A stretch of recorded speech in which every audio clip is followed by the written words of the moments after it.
Paul's third missionary journey ends with him being arrested in Jerusalem. The book of Acts does not see him acquitted.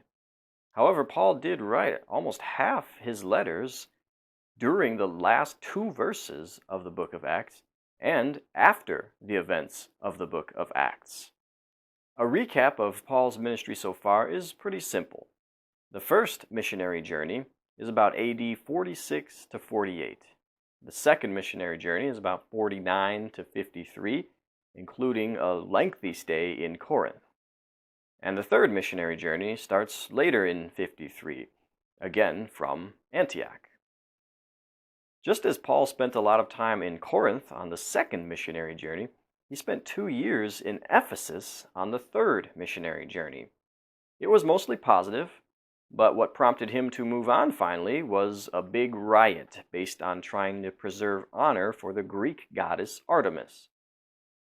Many of the next locations are mentioned only briefly, but Troas is where Paul joins the short list of Bible people who raised someone from the dead, a young man named Eutychus, who fell asleep during Paul's sermon and fell out a window.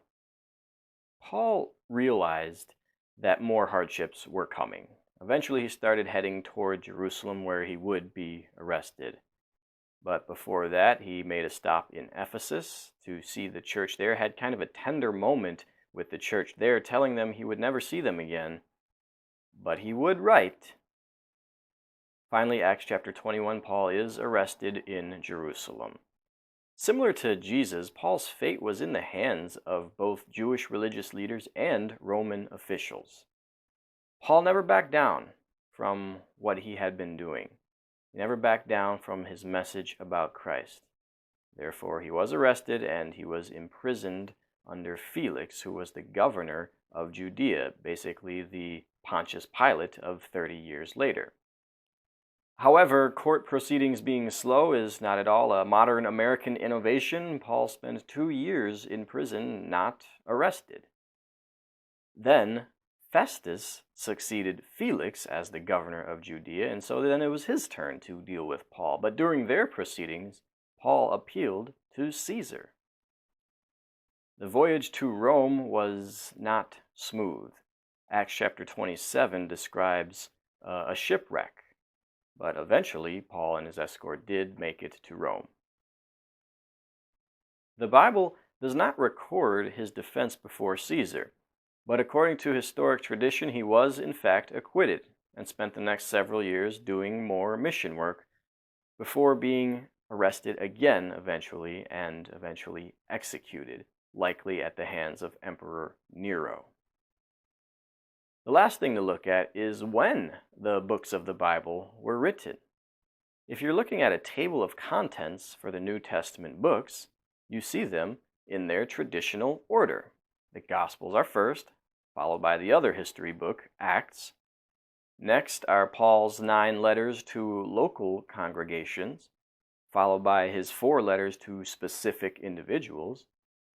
Then is the book of Hebrews, whose author is unknown. Many still believe Paul wrote Hebrews. Other popular theories are Barnabas and Apollos. Next are the general epistles, letters written by church leaders not to any one or any congregation in specific. These are James, 1st and 2nd Peter, 1st, 2nd, 3rd John, and Jude. And lastly, the book of Revelation. But the chronology is all wrong. As in the Old Testament, the traditional Bible order does not reflect and does not intend to reflect the chronological order, either of the actual action or the order of the works themselves being written. Now, most of the New Testament books are not historical in nature, they are letters, but the question remains, when were these books written? If we rearrange the Bible books of the New Testament into the order in which they were written, the table of contents looks a lot different.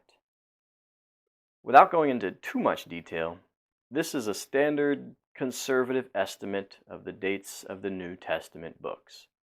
Some of them are more certain than others, and these are dated, though, primarily by internal evidence. For example, if Paul refers to being imprisoned, this could only refer to 2 periods of time. Indeed, Galatians and James are probably the first New Testament books written, assuming Galatia refers to the region in which Paul established churches during his first missionary journey, such as Iconium, Lystra, and Derbe. James was probably the brother of Jesus, who was martyred in the early 60s, but this work does not mention the Jerusalem Council at all, which James was a big part of. That was in 50, so it makes sense not to mention it if it hasn't happened yet. More solid than either of those dates, however, is 1 Thessalonians, about AD 51, so it possibly is the first New Testament book written, with 2 Thessalonians closely following. A lot happens in the mid to late 50s, starting perhaps with Mark, who is usually assumed to be the earliest of the Gospels. But Mark, Matthew, and Luke are much harder to date than the epistles. They are usually given a possible date range.